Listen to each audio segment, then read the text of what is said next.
পুরো বলনেস হয়ে গেছিল, ডেলিগেট 6 হয়ে গেছিল। এগুলো খুব ব্যথা হবে, ভয় ভয় লাগছিল, পেইন হয় মানে।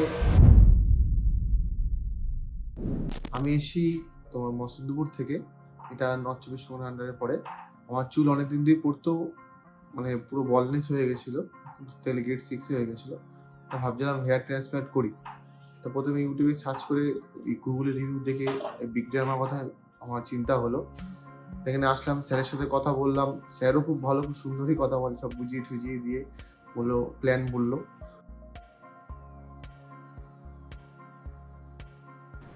তারপরে আসলাম, এসে সার্জারি দিন যেদিন হলো, এখানে ভালো ভালো দাদা, সত্যি খুব ভালো দাদারা, ম্যাডাম থেকে শুরু করে সবাই প্রচুর কেয়ারিং, খুব ভালো। আমি আনএক্সপেক্টেড হয়ে যায়, এত ভালোভাবে এরকম সার্জারি হবে আমিও বুঝতে পারিনি। আর আমি ভাবছিলাম খুব ব্যথা হবে, ভয় ভয় লাগছিল।